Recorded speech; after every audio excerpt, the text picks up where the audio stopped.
شہر قائد کی قدیم ترین عمارتوں میں سے ایک صدر کے علاقے میں پوری آب و تاب سے چمکتا تاریخی سینٹ پیٹرک کیتھیڈرل چرچ انگریز دور حکومت کی ایک یادگار ہے۔ ایز اے چرچ یہ جو بلڈنگ ہم دیکھتے ہیں 143 ایئرز ہو گئے ہیں اس بلڈنگ کو۔ اس دلکش عمارت کا ہر رخ دل فریب اور ہر زاویہ اپنی مثال آپ ہے۔ پاکستان کے قدیم چرچز میں سے یہ ایک ہے، برٹش ٹائم سے اس کی تاریخ جاتی ہے۔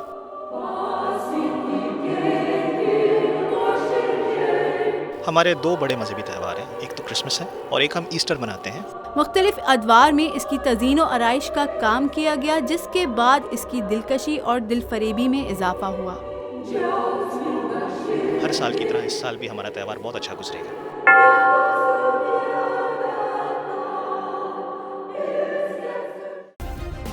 سبسکرائب کریں اور بیل دبائیں تاکہ کوئی خبر رہ نہ جائے۔ السلام علیکم، میں ہوں آپ کی میزبان صوبیہ کتب اور آپ دیکھ رہے ہیں بول نیٹ ورک۔ دسمبر کا یہ سال اپنے اختتام پر ہے اور نیا سال ہمارے در پر کھڑا ہے۔ ایسے میں دنیا بھر میں مسیحی برادری روایتی جوش و جذبے سے کرسمس کا تہوار مناتی ہے، اور آج ہم اسی حوالے سے کراچی کے اس تاریخی چرچ میں موجود ہیں، جہاں آج ہم جانیں گے کہ کرسمس کا اس تہوار کی کیا حقیقت اور کیا تاریخ ہے، اور ساتھ ہی جانیں گے کہ اس چرچ کی کیا تاریخ ہے۔ اس وقت ہمارے ساتھ سینٹ پیٹرک کیتھیڈرل چرچ کے فادر رائن ہمارے ساتھ موجود ہیں، اور آئیے ان سے جانتے ہیں اس چرچ کے حوالے سے کہ اس کی کیا تاریخ ہے، اور ساتھ ہی مذہبی تہوار کرسمس کی کیا تاریخ ہے اور یہ کیوں منایا جاتا ہے۔ تھینک یو ویری مچ، آپ یہاں آئے اور آپ نے اپنا انٹرسٹ شو کیا ہے ہمارے اس تہوار میں اور ہمارے اس چرچ میں۔ پاکستان کے قدیم چرچز میں سے یہ ایک ہے، اور برٹش ٹائم سے پاکستان بننے سے بہت عرصہ پہلے اس کی تاریخ جاتی ہے۔ ایز اے کمیونٹی، یہاں کی جو کمیونٹی ہے، کرسچن کمیونٹی جو یہاں پر بلانگ کرتی ہے اس چرچ سے، ان کو تو اس 150 سے زیادہ سال یہاں پہ ہو گئے ہیں، لیکن ایز اے چرچ یہ جو بلڈنگ ہم دیکھتے ہیں، جو ہم نام سنتے ہیں سینٹ پیٹرکس چرچ، 1878 میں یہ شروع ہوا یہ، اور 143 ایئرز ہو گئے ہیں اس بلڈنگ کو، اس چرچ، اس کنسٹرکشن سائٹ کو، اس چرچ کو، اور بڑے جوش و خروش سے یہاں پر منایا جاتا ہے۔ آپ دیکھ سکتے ہیں کہ باہر بھی ڈیکوریشنز ہیں، اندر بھی ہیں، اور ہمارے مذہبی جو تہوار ہیں ہم اس کی بڑی اچھی تیاری کر رہے ہیں، اور اسی طرح پورے پاکستان میں جہاں بھی ہمارے مسیحی بہن بھائی ہیں، ہم سارے بڑے اچھے طریقے سے اس کی تیاری میں مشغول ہیں، اور امید ہے کہ ہر سال کی طرح اس سال بھی ہمارا تہوار بہت اچھا گزرے گا۔ کرسمس ٹری کو بہت زیادہ اہمیت دیتے ہیں آپ لوگ، تو اس کی کیا حقیقت ہے؟ ہمارا ایمان یہ ہے، ہمارا ایمان ہمیں یہ سکھاتا ہے کہ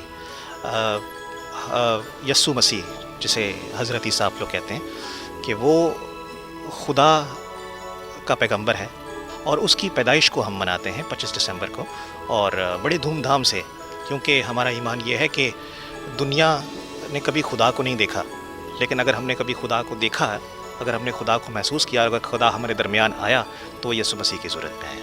یہ ہم ایمان رکھتے ہیں، یہ ہمارا بلیف ہے۔ اور جب ہم کرسمس ٹری کی بات کرتے ہیں تو اس کی تاریخ کچھ اس طرح سے ہے، جن ملکوں میں بہت زیادہ برف پڑتی ہے، یا جیسے ٹھنڈے علاقوں میں، جیسے ہمارے یہاں پر نارتھ میں ہے، بہت ساری برف پڑتی ہے، تو سارے درخت جو ہیں وہ سوکھ جاتے ہیں، مر جاتے ہیں، ان کے پتے گر جاتے ہیں۔ تو یہ واحد ٹری ہوتی ہے، پائن ٹری، جس کے پتے ہرے رہتے ہیں سردی میں بھی۔ تو یہ ایک قسم کی ایک علامت ہے کہ دنیا میں جتنے بھی دنگ و فساد ہے، جتنا بھی برائی ہے، جتنا بھی گناہ ہے، پھر بھی اچھائی ابھی بھی اس دنیا میں ہے، زندگی ابھی بھی اس دنیا میں ہے، اور ہم جو ہیں رسپانسبل ہیں، ہم ذمہ دار ہیں اس زندگی کو رواں دواں رکھنے کے لیے، آگے بڑھانے کے لیے۔ تو یہ علامت ہمیں وہ یاد کرواتی ہے۔ اچھا، تو کرسمس ٹری کے علاوہ اور کون کون سی چیزیں علامتیں؟ سٹار ہمارے لیے ہے، اور کینڈلز ہماری علامت ہیں۔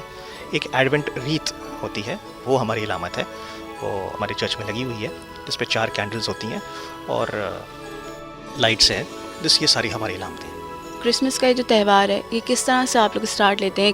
کب سے اس کی تیاریاں شروع ہو جاتی ہیں، اور پھر اس کے بعد کون کون سی پریئرز ہوتی ہیں، کون کون سی چیزیں ہوتی ہیں؟ اچھا، یہ ہمارا پروسیجر جو ہے، یہ 4 ہفتے کا ایک پروسیس ہے، اور جسے ہم آمد کے ایام کہتے ہیں، یعنی ہم مسیح کی آمد کے منتظر ہیں، تو ہم 4 ہفتے اس تیاری میں مناتے ہیں۔ اور جو میں نے آپ کو تھوڑی دیر پہلے ایڈونٹ ریت کے بارے میں بتایا تھا، وہ اس علامت جو ہے وہ 4 ہفتوں کو بیان کرتی ہے کہ کس طرح۔ تو ہماری پریئر سروسز جو ہیں وہ آمد کے پہلے اتوار کو ہی شروع ہو جاتی ہیں، اور چلتے چلتے پھر 24 کی نائٹ جو ہے وہ ہمارے لیے عید کا تہوار شروع ہوتا ہے. ہماری نمازیں ہوتی ہیں, ہم سارے پاک ماس میں شامل ہوتا ہیں, عبادت کرتے ہیں, گیت گاتے ہیں اور خداوند کا شکر کرتے ہیں کہ اس نے ہمیں نجات بخشی ہے اور ہماری خاطر وہ پیدا ہوا. اور لوگ تیار ہو کے آتے ہیں, اچھا خوشی کا ماحول ہوتا ہے, فیملی ایٹماسفیئر ہوتا ہے. اس کے بعد لوگ جب عبادت ختم ہوتی ہیں تو آپس میں ایک دوسرے کو وش کرتے ہیں, ملتے ہیں اور ٹھہرتے ہیں. اس کے بعد لوگ اپنے گھروں کو جاتے ہیں, کچھ اپنی فیملیز کے گھروں میں جاتے ہیں, فیملی ایونٹس ہوتے ہیں اور رات لوگ اکثر اسی طرح گزارتے ہیں. اور پھر صبح ہماری واپس عبادت شروع ہوتی ہے اور لوگ صبح بھی آتے ہیں اور اس طرح ہمارا پورا دن گزرتا ہے.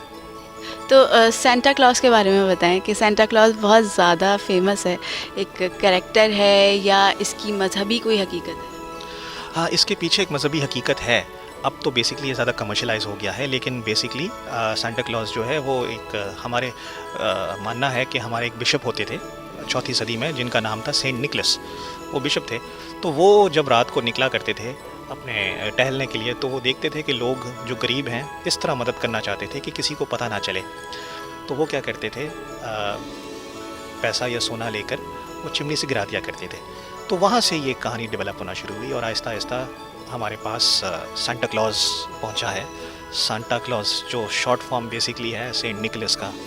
چرچ کی مینجمنٹ کیسے دیکھتے ہیں آپ لوگ, یہاں کی تزئین و آرائش اور دوسری چیزوں کس طرح سے مینیج کرتے ہیں؟ ہمارا ایک پراپر سیٹ اپ ہے کیونکہ یہ ہمارا سینٹر ہے, ہمارا ہیڈ کوارٹر ہمارا مین ہے. تو ہمارے بڑے ہوتے ہیں بشپ, وہ اوپر ہوتے ہیں, وہ پوری ڈائسس کو دیکھتے ہیں.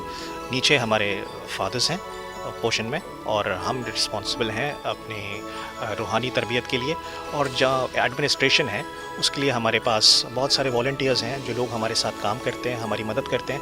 ہماری جو کمیونٹی ہے اس میں بہت سارے لوگ سامنے آگے آ کر ہماری مدد کرتے ہیں. اور ہمارے پاس پیڈ امپلائیز بھی ہیں لیکن ہمارے پاس زیادہ والنٹیئرز ہیں. جو ڈیکوریشن آپ دیکھیں گے چرچ میں یہ سارے والنٹری طور پر ہوئے ہیں. لوگ آتے ہیں اپنے آپ کو پیش کرتے ہیں اور اس چرچ کا وہ خیال رکھتے ہیں کیونکہ at the end of the day ہم جو یہاں پر فادرز ہیں ہم یہاں پر اپوائنٹ ہوتے ہیں اور ہم تھوڑی دیر بعد چلے جاتے ہیں, لیکن جو یہاں رہتے ہیں یہ چرچ وہی سنبھالتے ہیں بیسکلی. یہاں پہ جو سنڈے پریئرز بھی یہیں پر ہی ہوتی ہیں آپ لوگوں کی یا گھر میں بھی ہوتی ہیں؟ جس طرح جمعے کے روز مل کر مسجد میں نماز پڑھتے ہیں اسی طرح اتوار کے روز ہم سب ہماری کمیونٹی مل کر چرچ میں نماز کرتے ہیں. یہ ہمارا جیسے علاقہ ہے, ہمارا جن لوگوں کو یہ چرچ نزدیک لگتا ہے وہ یہاں آتے ہیں. اور دوسرے ایریاز بھی ہیں جیسے انکل سریا ہو گیا ہے یا سولجر بازار ہو گیا ہے یا کرنگی ہو گیا ہے یا گلشن ہو گیا ہے. تو جہاں جن کو جو چرچ نزدیک لگتا ہے وہ وہاں پر جا کر نماز کرتے ہیں, عبادت کرتے ہیں. اور کون کون سے مذہبی تہوار منائے جاتے ہیں؟ جیسے کرسچن کمیونٹی کے اور بھی مذہبی تہوار ہوتے ہیں تو ان میں اور کون کون سے ہوتے ہیں؟ ہمارے 2 بڑے مذہبی تہوار ہیں, ایک تو کرسمس ہے اور ایک ہم ایسٹر مناتے ہیں جو خدا یسوع مسیح کے زندہ ہونے کی عید ہے. یہ ہمارے 2 بڑے تہوار ہیں جو ہم. تو ایسٹر میں کیا کیا آپ لوگ؟ ایسٹر ہمارے لیے بہت ہی بڑا تہوار ہے کیونکہ ہمارا ایمان ہے کہ ہمارا مسیح مردوں میں سے زندہ ہوا اور وہ ہمارے نجات کا وسیلہ بنا. اور اس سے پہلے ہمارے 40 دن کے روزے ہوتے ہیں اس تیاری میں. تو آپ حساب لگا لیں کہ 40 دن کی تیاری ہم کرتے ہیں اور پھر اس کے بعد ہم دھوم دھام سے ایسٹر کے تہوار مناتے ہیں اور بڑی خوشی سے. وقت بہت آگے بڑھ گیا ہے, جدید دور آ گیا ہے, تو اس میں بہت سارے ممالک میں ایون ڈیولپڈ کنٹریز میں بھی اقلیتوں کو جو ہے وہ تحفظ نہیں دیا جاتا جو ان کا حق ہوتی ہے. تو آپ کو لگتا ہے کہ پاکستان میں رہتے ہوئے آپ کو تحفظ حاصل ہے؟ میرا یہ ماننا ہے, بلکہ ہم سب کا یہ ماننا ہے کہ ہم پہلے پاکستانی پیدا ہوتے ہیں, اس کے بعد ہم اپنے مذہب میں شامل ہوتے ہیں. تو ہم پاکستانی پہلے ہیں اور پاکستانی ہوتے ہوئے ہم نے کبھی محسوس نہیں کیا کہ ہم کسی سے الگ ہیں. اور یہ اس بات کا ایک ثبوت ہے کہ ہم سال بہ سال اپنے تہواروں کو مناتے ہیں اور ہمارے سیکیورٹی کے لیے, ہماری حفاظت کے لیے ہمارے فورسز ہمارے ساتھ ہوتے ہیں, وہ کھڑے ہوتے ہیں, ہمیں سیکیور رکھتے ہیں اور ہمیں کبھی کوئی پریشانی نہیں ہوئی ہے. ہم تو خوش ہیں. کرسمس کے موقع پر کیا میسج دیں؟ اتحاد بہت ضروری ہے ہمارے لیے اور یہی وقت ہے کہ ہم ایک دوسرے کے ساتھ اپنی خوشیاں بانٹیں, کیونکہ کہتے ہیں نا کہ خوشیاں بانٹنے سے بڑھتی ہے اور غم بانٹنے سے کم ہوتا ہے. تو ہم یہی چاہتے ہیں کہ ہم سب مل کر ایک ساتھ رہیں تاکہ ہم پاکستان کو آگے لے کر چلے, آگے بڑھائیں, اس کا ایک نام ہو اور ہم اس بات کو ثابت کریں کہ ہاں پاکستان میں ہر اچھی چیز ممکن ہے اور دنیا دیکھ سکے کہ پاکستان واقعی پاکستان زندہ باد ہے.